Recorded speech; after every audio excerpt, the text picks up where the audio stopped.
do July 4th, but I think it's very hard to do July 4th. We made promises, and it's really promises made, promises kept, and we've kept them. This is a triumph of democracy on the birthday of democracy. July 4th, a deadline President Trump set weeks ago in his effort to get a massive spending bill passed. After weeks of debate, amendments, and long sessions in Congress, his so-called One Big Beautiful Bill has now been signed into law. One of the Republican lawmakers who voted for the bill was Nevada Congressman Mark Amodei. In a post on social media, Amodei said, in part, promises made, promises kept, adding, "I've long believed that we can't let perfect be the enemy of good, and our work won't stop here in getting Nevadans the relief they need." His Democratic counterpart, Congresswoman Susie Lee, also responded saying in part, "Working Americans won't forget what happened today, and they'll know who to blame when this bill hurts their friends and family." The president touting the bill's passage at this afternoon's military picnic. It was on the White House lawn. Good evening, and thanks so much for joining us at 5. I'm Latoya Silman. And I'm Steve Wolford. Jim Snyder is off tonight.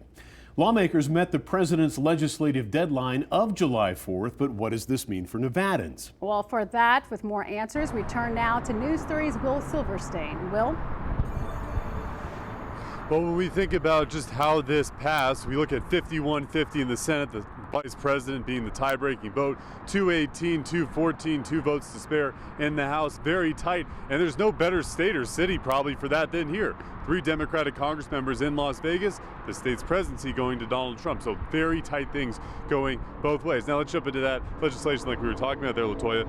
We're taking a look at where Republicans have touted these 2017 tax cuts from the first Trump administration. Those are extended under this spending bill. Meanwhile, Democrats have expressed their concerns regarding future access to SNAP benefits and the future of Medicaid. The Trump administration says coverage will not be touched, but then you hear from Republican Congress members in swing districts who explain their votes, talking about work requirements. Of course, the concern being that work requirements will be now to be in the has to be considered for people to keep their coverage. Now, as for Nevada specifically, Republican political consultant Matt Klink says there's a lot to like. There are some things that I think that a lot of people will notice very quickly. So one is no tax on tips. So if you are working in a casino or if you're working in a restaurant or some other place, you're most definitely going to benefit from that. No tax on Social Security. If you're a senior citizen, you're going to love that. It means more money directly in your pocket. And here's the thing about that no tax on tips that we're talking about here.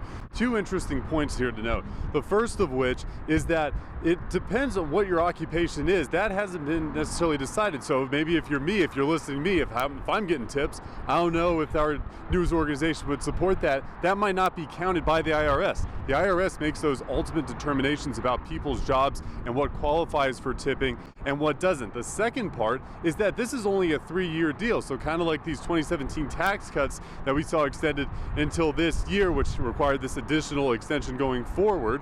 That's going to be the case with the no tax on tips in 2028 when they expire then. We'll see then if Congress members decide to do something about that. And an additional point to make too, as it goes to gambling, there's some debate over gambling deductions and losses about people having to talk about deducting their losses on their IRS sheets. That makes it through, which is possibly detrimental to poker players and gamblers in Las Vegas. That said, Congressmember Dina Titus from this district here in Las Vegas, she's saying that she's going to introduce a legislative fix for that going forward. We'll see how fast she does that to try and counteract what we're seeing here in the big, beautiful bill. More on this at 6 o'clock. Latoya, Steve.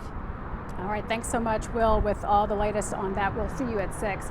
Meanwhile, the Culinary Union released a statement on the tax on tips aspect of this, saying that in part, unfortunately, tax relief for workers is temporary, while windfall tax cuts for billionaires and the rich are permanent. It goes on to say that we've all worked so hard to rebuild this economy after COVID. We cannot afford to let reckless policies destroy it.